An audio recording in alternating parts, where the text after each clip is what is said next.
La manche, on peut, on va dire, imagine. La manche, comment vous mettez une veste sans manche? J'ai pas compris, Mechila. Avec une seule manche.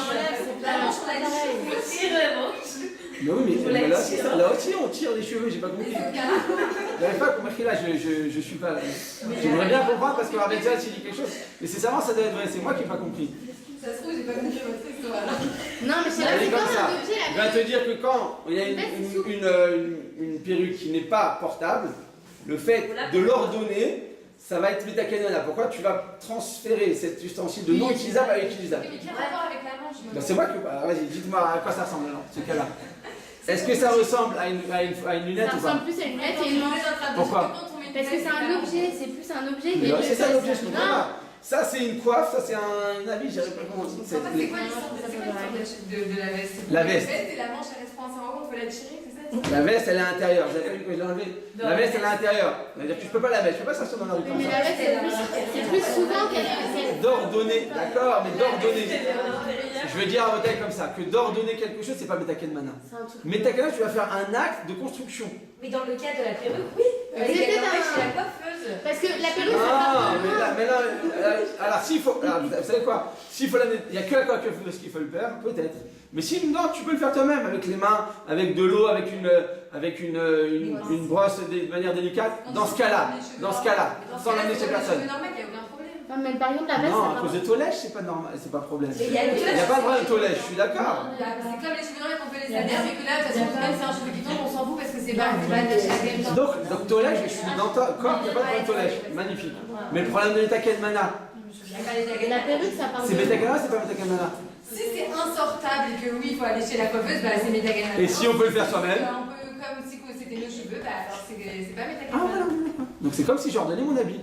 Oui, Ah, bah, ça change. vous êtes d'accord avec moi, vous êtes d'accord On est avec resté ça? sur la coupe. Oui, la coupe, d'accord, c'était très imagé. D'accord, avec la machine à laver, d'accord. Ça dépend d'où tu pars, je pense.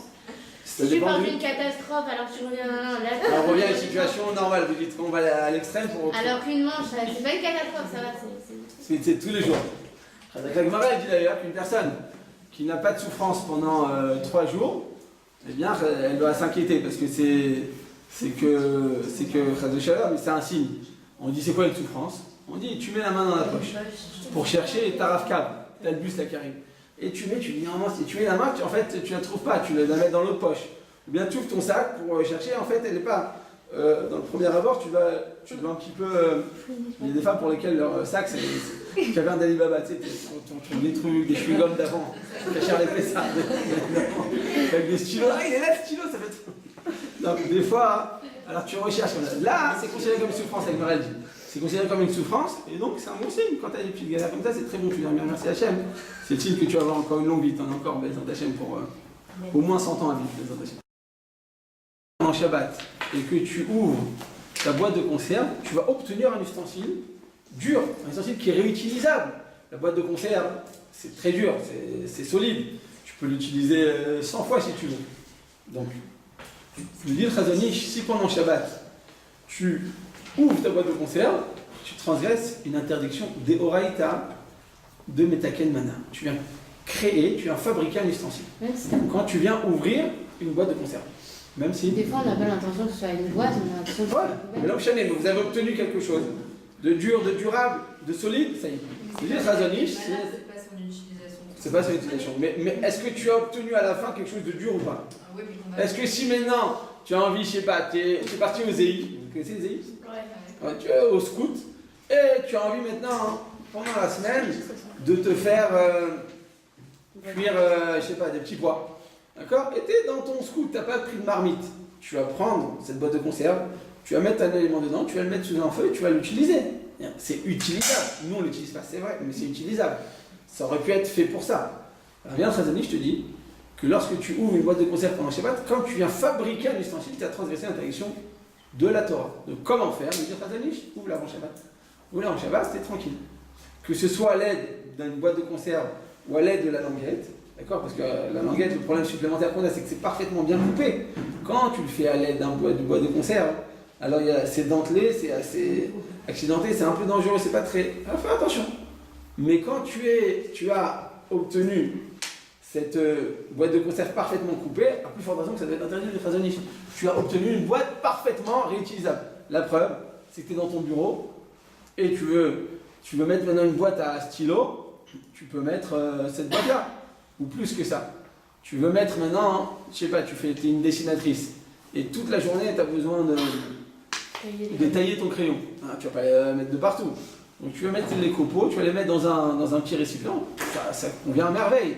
Tu dois le conserver vite, ou bien, je sais pas, tes fumeurs, on peut trouver 1000 utilisations d'une boîte de conserve, même à notre époque.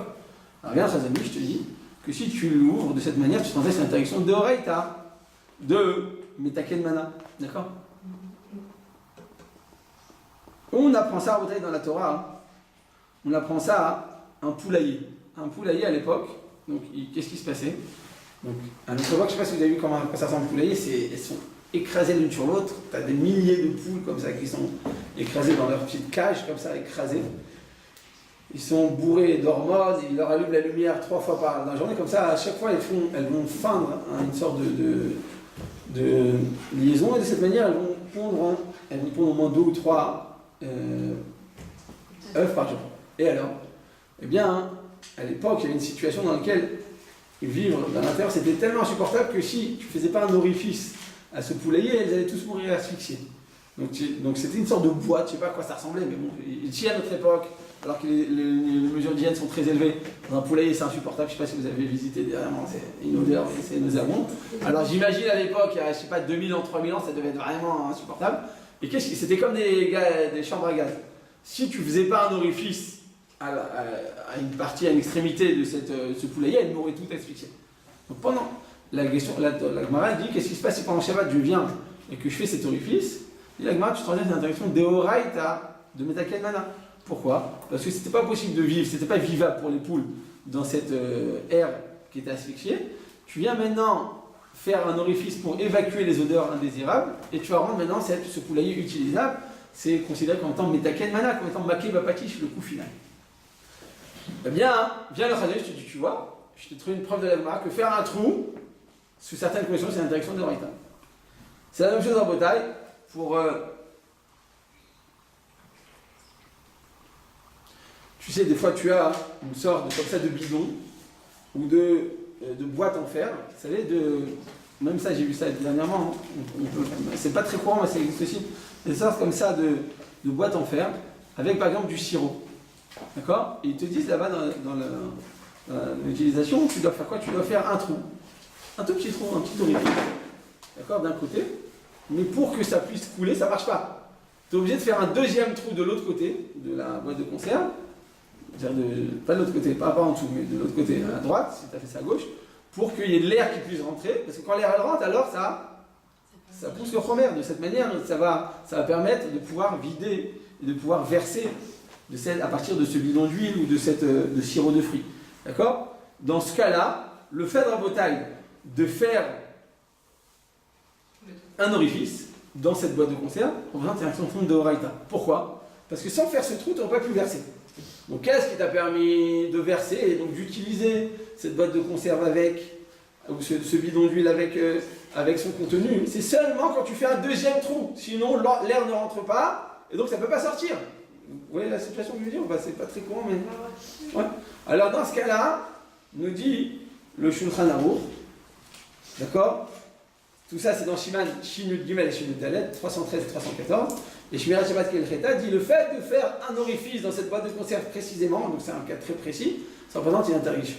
C'est le fait de faire un orifice, ça peut être une interdiction de Horaïta. D'accord?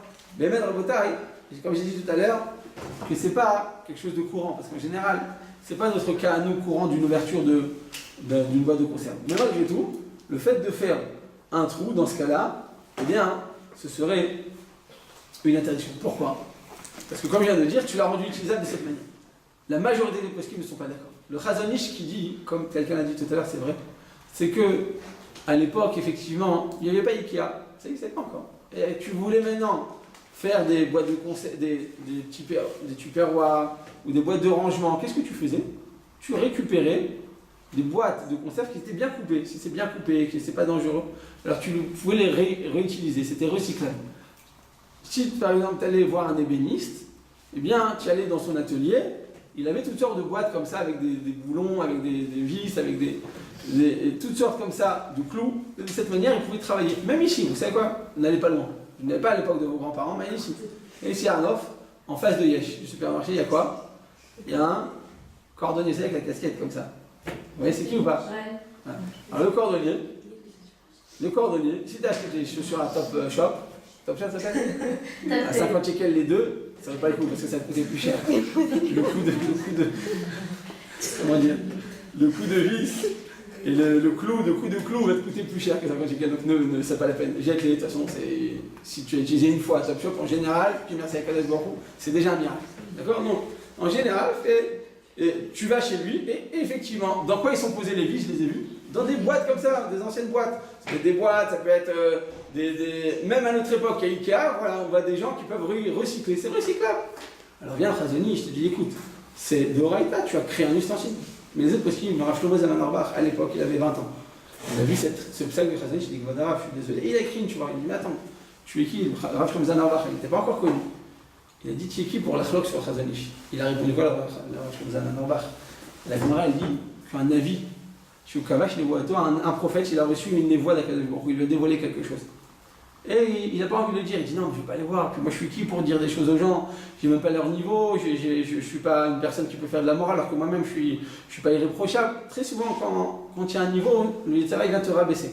C'est la mauvaise anava, c'est une anava qui est psoula. Toi, tu as un mahamad, comme elle dit toujours Ravanit Yisrouk, elle dit chacune elle a la rabbinite d'une autre, sans le savoir, sans le vouloir, tu es le modèle de quelqu'un d'autre comme toi. Allah va dire non, je ne peux pas le faire, ça se fait pas, et puis ils vont me prendre pour quelqu'un d'important. C'est une mauvaise anava, c'est une anava qui est psoula, c'est pas ce qu'Akadosh Baruch Hu désire de nous. La anava interdite, c'est de tomber dans la gava et dire ouais, c'est grâce à moi, c'est moi je suis plus intelligent, je vais leur montrer, je suis qui, et je suis plus fort que eux. Ça, c'est la mauvaise gava. Mais il y a aussi la mauvaise anava. Alors, tu dis dans ce cas-là, la Rav Shlomo Zalman Auerbach, il a dit écoute, si la Gemara te dit que quoi, qu'un avis chez quoi, achetez-moi un avis qui refuse de dévoiler la prophétie que Dieu lui a dévoilé et refuse de la prodiguer, la garde pour lui-même, il est chayav mita. Pourquoi? Parce que tu as été créé pour ça. Tiens, un yéhoud sur terre, tu as un but, tu as un objectif. Dieu t'a donné des kilim à toi qu'il n'a pas donné aux autres. Et tu fais le hanaf, non, ça ne se fait pas, puis je suis, nul ne se fait prophète dans son pays, je ne peux pas faire de la remontrance aux gens. Quand tu dis ça, cet homme-là, il est chayav mita. Même si c'est un avis, en bouteille, toi, tu parles avec Akadosh Baruch Hu, c'est pas ni vous ni moi, c'est des gens vous donnez en l'âme. C'est chayav mita. Bien, la Rav Shlomo Zalman Auerbach, il dit la même chose. J'ai étudié une sougia. J'ai étudié la Gemara, j'ai étudié Shulchan Aruch, j'ai vu les choses, et j'ai vu que ce qu'il dit, tel Rav, c'est le Goudal Ador, je ne suis pas d'accord, j'ai des preuves, c'est pas que je parle de moi-même, ça vient pas de mon bétail, ça vient pas de mes enfants, j'amène des preuves à l'appui, j'ai pas le droit de dire, si je garde ça pour moi, je suis Chayav Mita. Et effectivement, c'est toujours comme ça, vous avez le Emet, on dit bien que si le Kavod et Harim est très important, le Emet, la Hava du Emet est la plus importante que tout. Par le Kavod, avec respect, en demandant pardon, en étant un ave, pas en disant ouais, tu te trompais, c'est n'importe quoi. Mais, Badaï que le Rav Shlomo Zalman Auerbach, il est venu, il a écrit cette chose alors qu'il était tout jeune. C'est comme ça après qu'il a grandi, qu'il est venu mettre un des Gdolot Israël. La gadou du Rav Shlomo Zalman Auerbach, elle est indescriptible. Et donc il vient, il a écrit au Khadash, il dit je comprends pas, c'est vrai que vous dites que c'est réutilisable. Mais même une coquille de noix, c'est réutilisable. Quand tu prends une coquille de noix, tu as cassé ta noix. D'accord? Maintenant, tu as obtenu une moitié de coquille de noix, qui est bien, qui est dure, qui est solide. Tu peux mettre, je sais pas moi, un peu de vodka dedans et la boire ou pas? Tu pourrais ou pas en cas de guerre? Tu pourrais? Ouais. Plus que ça, on vient de sortir de Hanouka, la Genénette. Tous les jours, on est obligé de leur trouver des nouvelles créations, des nouvelles fabrications de Hanouka originales. Qu'est-ce qu'ils font souvent les Ganénotes? Elles récupèrent les noix et elles en font des Hanoukiot. Alors voilà, il nous dit le Rav Shlomo Zalman Auerbach, il dit voilà, tu vois que même la noix, si tu cherches vraiment, tu peux trouver des utilisations. Alors c'est pas courant, on n'a pas l'habitude, mais c'est réutilisable, oui, non, c'est réutilisable. Le fait que tu le fasses pas, toi, le fait que tu vas le jeter, ça prouve que tu viens pas créer un ustensile. En réalité, quelqu'un dit tout à l'heure, ta kavana, toi, tu n'as aucunement l'intention de récupérer cet ustensile. Le Rav Shlomo Zalman Auerbach, il vient comparer l'ouverture de tous les aliments alimentaires, les emballages alimentaires, à l'ouverture d'une noix. La noix, avec sa coquille, de manière que c'est parfaitement permis. Il y en a de même pour tous les emballages alimentaires. Et comme ça, c'est la DA de tous les poskim sfaradim. Tous les décisionnaires sfaradim, en fait, permettent tous d'ouvrir librement des emballages alimentaires. Tu viens maintenant, on vient comparer l'emballage, qu'il soit en fer, qu'il soit en plastique, qu'il soit jetable, que ce soit un sac de bamba ou de biscuit, ou que ce soit une boîte, ou que ce soit en carton, quelle que soit l'utilisation, ou la matière, comme toi, quand tu vas l'ouvrir, tu vas le jeter immédiatement.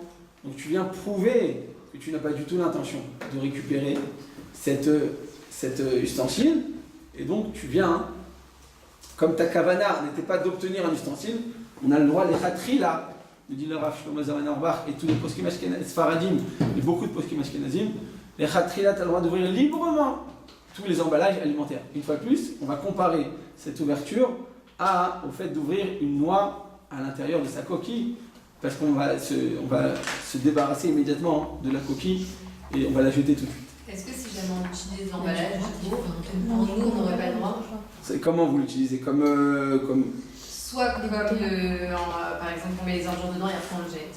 Voilà ça, ok. Soit on le garde comme juste la galinette, elle garde de côté. Alors elle, ça sera interne, vous avez raison. Mais si elle fait ça de tout, par exemple, elle va manger un abricot, elle va garder le noyau, elle va garder Elle ne serait pas un peu barre de fer, ça? Non, c'est pas... Je sais pas si elle veut trouver des activités. Ouais. Non, mais pendant Shabbat, elle n'aura pas le droit, donc c'est une très bonne question. Elle n'aura pas le droit pendant Shabbat parce que sa kavana, elle va donner un statut. Vous rappelez-vous que Shabbat, c'est particulier Shabbat, c'est un chidouche qui n'est pas écrit dans la Torah, dans les autres interdictions. Mais les chet marchevet à la Torah. La Torah a interdit une action qui est réfléchie, qui est préméditée. Dans Shabbat, c'est particulier parce que tout va selon ta kavana, toi. Dans les autres interdictions, la kavana ne change rien. Il y a un acte. Tu vas arriver à un résultat où c'est permis ou c'est interdit. Quelle que soit la manière dont tu l'as obtenu, où c'est permis ou c'est interdit. Dans Shabbat, c'est particulier. C'est seulement si tu avais la kavana de le faire et que tu l'as fait finalement, hein, et que ce sera une interdiction de la Torah. Sinon, si tu n'avais pas l'intention de le faire, c'est permis. On apprend ça de tirer un élément, un objet qui est dur, qui est lourd, de le tirer sur un sol qui n'est pas carrelé. D'accord? Où il y a de la terre, où il y a du sable. Quand tu le tires, qu'est-ce qui va se passer? Tu vas faire des sillons. Alors on t'a dit, si toi tu n'avais pas l'intention de ton fils de des sillons, tu voulais juste prendre cette table, la mettre là-bas. Alors on t'a dit, si c'est ton champ à toi, et qu'après tu vas en profiter de ces sillons, alors effectivement, le résultat il est là. Tu as un profit. Mais si, mais c'est pas toi, c'est dans un jardin comme ça, c'est public, tu t'en contrefiches. Alors là, tu as le droit. Ça s'appelle Psigréché de l'Onichale, parce qu'une fois plus, Shabbat c'est particulier, mais la fête marche Shabbat à donc là, si vous êtes une galénette et que vous avez beaucoup de suites, la suite dans les idées, c'est-à-dire que vous êtes tout le temps en train de construire des trucs et partout vous êtes tout le temps en train de récupérer, comme ça, et vous êtes très. Créative. Voilà, exactement. Vous êtes une représentante du ministère de la régénération, comment ça s'appelle, du recyclage. Alors effectivement, dans ce cas-là, alors ce sera interdit, parce que tout ce que vous faites, ce sera considéré comme étant un recyclage, et là effectivement, ce sera interdit. Mais si en général on le jette, on s'en débarrasse, c'est considéré comme une coquille de noix, il n'y a aucun problème. Mais j'aurais pensé que vous posiez une question encore plus pratique. Qu'est-ce qui se passe des fois? Tu as ouvert pendant Shabbat une boîte de conserve avec du thon, et tu n'as pas tout mangé le thon, tu as mangé la moitié, ou de la sauce tomate. Combien tu as mangé de sauce tomate? Tu as mangé un petit peu, tu mets sur ta tartine et tu manges. Alors combien tu peux manger? Alors il te dit, dans ce cas-là, tu vois que oui, tu es intéressé par l'emballage, parce que si je l'avais jeté, eh bien j'aurais nulle part où mettre tout ce contenu. Hein? On vit dans quelque chose d'autre après. Ah, selon le BMS, selon les médecins, ils disent que c'est cancérigène. À partir du moment où tu l'ouvres, et ça va s'oxyder avec l'air, et c'est cancérigène. La nourriture, c'est pas bien laissé. Mais souvent, j'ouvre des frigidaires, je vois souvent, il y a à l'intérieur de la boîte une boîte de conserve qui est entamée, qui n'est pas finie. Alors si on le jette, comme ça il dit le Chazonish, il dit si tu le jettes tout de suite, effectivement tu prouves que tu voulais t'en débarrasser, donc ça va avoir le statut d'une coquille, et pas d'un ustensile, alors ça devient permis. Mais est-ce que nous on a besoin à chaque fois de tout verser dans un tupperware? Je dis non, parce que quand est-ce que ça devient un ustensile? Quand tu finis le contenu. Tant qu'il y a encore de l'aliment dedans, tant qu'il y a encore du thon ou de la sauce tomate, alors c'est pas encore considéré comme un ustensile. Quand est-ce que tu obtiens l'ustensile? Quand il est totalement au contraire, vide. là, ça un peu, mais on a déjà utilisé des ustensiles et son utilité. Donc les deux en un. Non, mais d'accord. Alors, c'est comme si vous ouvriez une noix et qu'il y a à l'intérieur une partie encore de la noix. Vous avez mangé le quart et vous avez laissé maintenant l'autre quart dans cette moitié de coquille. C'est une noix, c'est croque. Ouais, j'ai dit quoi? J'ai dit une noix. Dans ce cas-là, je suis obligé de tout finir maintenant ou pas, Sarah? Non, mais c'est pas la même Bah, chose. pourtant, voilà, je prouve qu'en le laissant dedans, je suis intéressé par l'ustensile. Bah non, c'est encore une coquille, mais qui n'est pas. Quand est-ce qu'un ustensile devient réutilisable? Quand je l'ai fini. Sinon, j'ai rien obtenu. Même si je suis une barre de fer et que je recycle tout, eh bien, je pourrais pas mettre mes boulons dedans tant qu'il y a encore la nourriture. Je suis obligé de tout finir. Et après, une fois que je vais le laver, je vais pouvoir l'utiliser.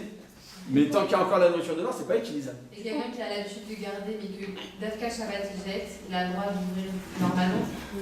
Toute l'année, il garde. Par exemple, à la fin, il regarde ses Ouais, sans problème, parce que c'est comme une sorte de Mouxé, ça va en fonction de l'utilisation qu'on a à l'entrée de Shabbat. C'est-à-dire, c'est la destination qu'on va réserver à cet ustensile, qui va à l'entrée de Shabbat, c'est lui qui va. Donc si pendant Shabbat, vous l'utilisez comme ça, il n'y a pas de problème. Donc on a dit à Botaï, pour les prescrits de Saradim, on a le droit d'ouvrir tous les boîtes et les emballages, sans aucun problème. Pour les Ashkenazim, alors selon le Chazonish, ce sera interdit, ça frôle, ça rentre dans le cadre de l'interdiction de Horaïta. Et selon Rav Shlomo Zalman Auerbach, si tu le jettes, tu prouves immédiatement que tu le jettes, tu le vides dans un autre ustensile. Tu prouves immédiatement que tu n'avais pas l'intention d'obtenir un ustensile, donc ça devient permis. Donc selon Chazonish, comment ils font? Par exemple à Bnei Brak, ils viennent l'ouvrir de l'autre côté, d'accord? Donc ils ont la boîte de conserve. D'un côté, ils viennent l'ouvrir avec un couteau, ils mettent un coup dedans pour l'abîmer. Après, ils vont l'ouvrir de l'autre côté, donc ça va couler dans le sens. C'est vraiment, tu as vraiment prouvé que tu n'es pas intéressé par l'ustensile, et de cette manière, ce sera permis. Mais nous, on n'est pas obligé de le faire différentes fois. Non, pour les Sfaradim, il n'y a pas du tout besoin. Même pour les Ashkenazim, c'est pas tous nécessaire. Sinon, on fera Dans ce cas, les bouteilles, là, quand les bouteilles Shabbat. Ouais, on y arrive tout de suite. Ok, donc on va finir avec ça, avec ce point-là qui est très important. Ouvrir une bouteille en verre pendant Shabbat. Ouvrir une bouteille en verre pendant Shabbat, en Bretagne, eh bien, c'est le même, c'est la marloquette, elle sera là. Est-ce que j'avais déjà ce bouchon, donc j'ai un bouchon, en ouvrant une bouteille, je vais obtenir un bouchon qui est vissable et dévissable pendant Shabbat. Vous êtes d'accord ou pas? Je répète, quand tu viens ouvrir une bouteille en verre, avec le bouchon en fer, d'accord? Même en plastique. Alors non, c'est différent. Dans une bouteille en verre, avec le bouchon en fer, je ne sais pas si vous l'avez vu extérieurement. En jus de raisin, quoi. Voilà, en jus de raisin, on voit les messilotes, on voit les rails. Comment on dit pas les rails? Les messilotes, on dit? Les sillons, les. Comment on dit? Les rails. Les rails. Il ne faut pas dérailler, mais effectivement, je pense que c'est le mot le plus. On voit en Bretagne, eh bien, on voit extérieurement. On voit extérieurement eh bien, les marques, d'accord, de ces messilotes qui sont à l'extrémité de la bouteille en verre. D'où ils viennent ces rails? Eh bien, tout simplement, qu'est-ce qui s'est passé? À l'usine, donc il y a eu la bouteille en verre, d'accord, ils ont posé un bouchon en fer, plus large que le goulot, plus large, d'accord, et la machine, la pression, elle est venue, elle a. On n'a pas parlé de ça, on en a parlé, non? Ouais. Pas cette année, quoi. Pas ça. Bon, comme chaîne. Non, mais c'est que je vois que tout le monde se plante, donc ça va, je le refais copier, c'est pas grave, c'est jamais assez. Donc on a un goulot avec un bouchon qui est un peu plus large. Un peu plus large, pas comme ça, hein, c'est juste pour l'image. Il est un peu plus large, et maintenant la machine elle vient fermer, elle vient presser le bouchon. C'est pour ça qu'après qu'elle a fait ça, tu peux voir extérieurement bien les messilotes, tu vois la marque de ces rails. Alors, le problème, c'est quoi, c'est que si pendant Shabbat, maintenant tu viens et que tu l'ouvres, donc tu as maintenant séparé la bague inférieure du bouchon. Alors la bague, on s'en fiche. Ils ont fait un peu de psychologue avec son bague, elles sont après, pas besoin. La bague, on s'en fiche. Mais le problème, c'est quoi? C'est qu'en ouvrant ce bouchon, qu'est-ce que tu vas obtenir? Tu vas obtenir un bouchon qui est vissable et dévissable, et c'est toi qui l'as créé pendant Shabbat. Je répète. Quand tu as une bouteille en verre avec le bouchon en fer, alors avant, à l'usine, le bouchon n'était pas vissable, il était plus large. C'était un bouchon plus large qui était posé. D'accord? Il était juste posé sur le goulot qui était plus restreint. Et alors, la machine est venue, elle a fermé. Toi, pendant Shabbat, tu viens et tu l'ouvres. Qu'est-ce que tu vas obtenir? Tu vas obtenir dans ta main un bouchon vissable et dévissable. Donc tu l'as créé pendant Shabbat, ce bouchon. Alors vous allez dire quelle est la différence quand on dit Myriam avec une bouteille en plastique? Une bouteille en plastique, t'as pas ça. Une bouteille en plastique en bouteille, il n'y a pas de bouchon ici. Voilà. Envoyez-moi le bouchon. Comme ça. Mais visez bien, faites un effort. Ah mais vous n'allez pas le voir, c'est pas grave. Regardez la bouteille dedans. La bouteille dans un bouchon, qu'est-ce qui se passe? Le bouchon était déjà fabriqué. il n'a pas été posé sur le goulot, après la machine elle est venue, il était déjà fabriqué. Alors d'où elle vient la bague? Quand tu ouvres une bouteille, il y a une bague en dessous. Aidez-moi la bouteille, Il y a des petites d'où elle vient la bague?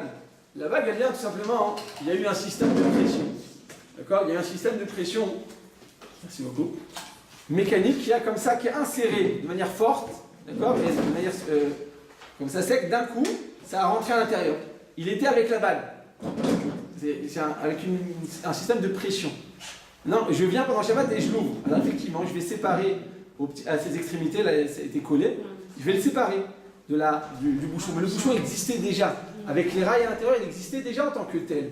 C'est-à-dire que je n'ai pas fabriqué un bouchon vissable et dévissable. Je n'ai pas fabriqué, il était déjà fabriqué avant Shabbat. Effectivement, j'ai séparé la bague, mais j'ai dit, comme j'ai dit tout à l'heure, la bague, on s'en fiche. Que tu aies une bague ou que tu n'en aies pas, ça fait quelque chose? Ça ne fait rien du tout.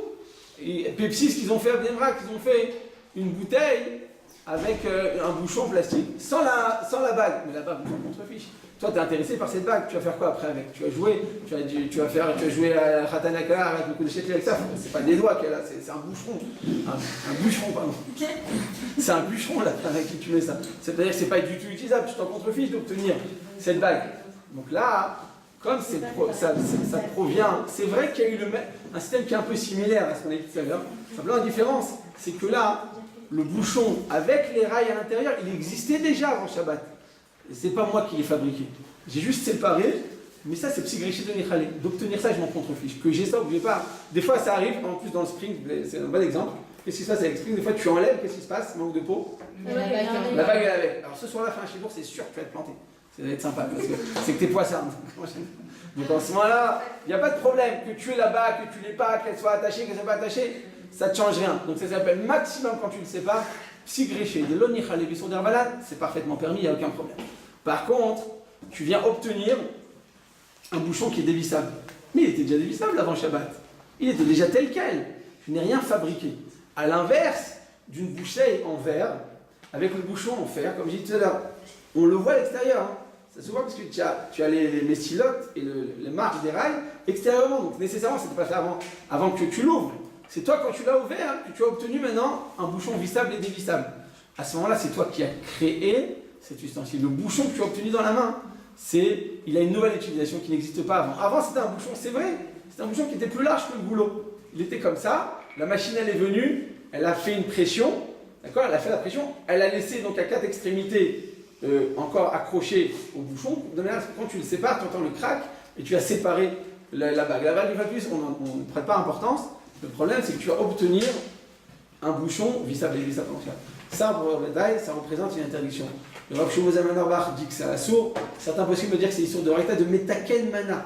Je ne sais pas que le problème, il est dans le bouchon que tu as obtenu dans la main.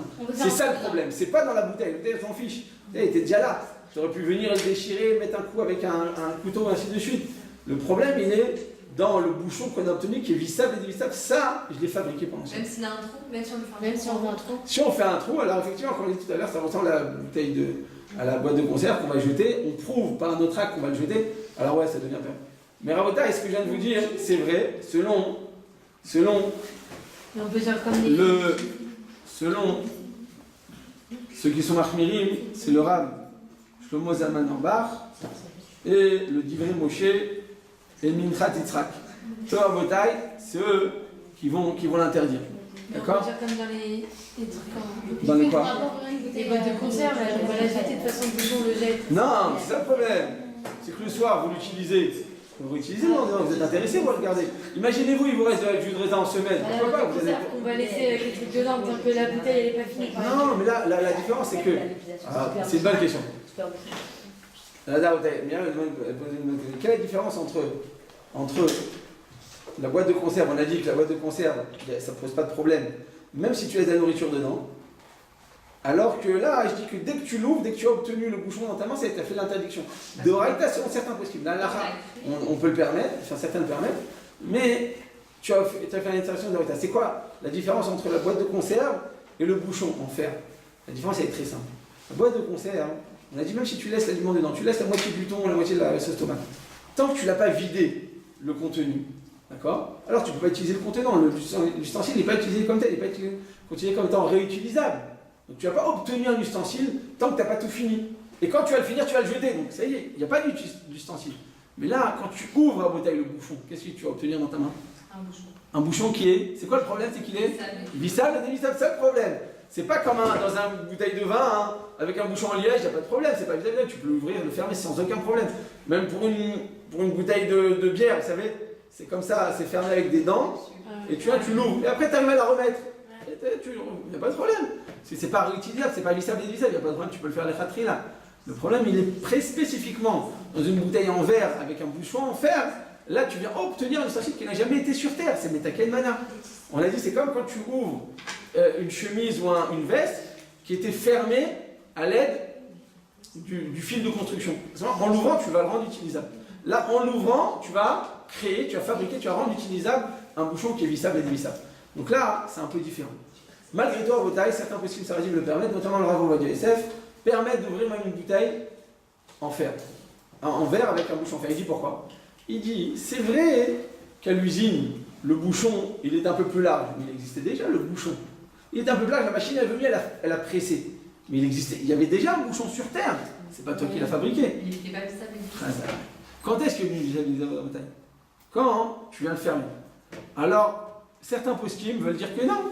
Même quand il était plus large, ils disent que quoi? La preuve c'est quoi? Quand il est debout, on ne voit pas l'étanchéité d'un bouchon. Quand est-ce que tu vois l'étanchéité? Quand tu le mets allongé. Alors ils disent que certains poskim ont dit ça, j'ai pas vérifié, mais ça m'a l'air bizarre. Ils disent que même à l'usine, quand le bouchon est comme ça, il n'est pas suffisamment large comme je vous ai décrit. Il est vraiment tsamout, il est vraiment proche de la bouteille, de manière à ce que même quand tu mets comme ça coule pas. Ouais, Donc tu vois que c'est un bouchon parfaitement utilisable. Non, mais la bouteille à l'envers, le bouchon est tombant. Non, ils vous disent que non, il n'y a pas de. C'est-à-dire, c'est pas tellement large, c'est un bouchon comme ça. Hein. Mais même la C'est un bouchon comme ça. La pression, c'est ça. Non, la pression, ça vient faire les marques, comme je dis extérieurement. Non, la pression de l'eau sur la même bouchon. Ah, comme ça, vous dites, ce serait. Ouais, ça saute. C'est sûr? Bah, non, si le bouchon, S'il n'est pas assez fermé, non, pas ça. Non, mais s'il n'est pas assez fermé. J'ai compris. Non, j'entends. J'entends, mais bon, en général, à Bretagne, il faut être vraiment timbré. On parle pas Comme ça. Tu peux la mettre comme ça. Comme ça, je peux comprendre. T'as un truc à 20, cave à 20, comme ça. Ça arrive. Mais, comme ça ou comme ça, il faut vraiment le faire exprès, quoi.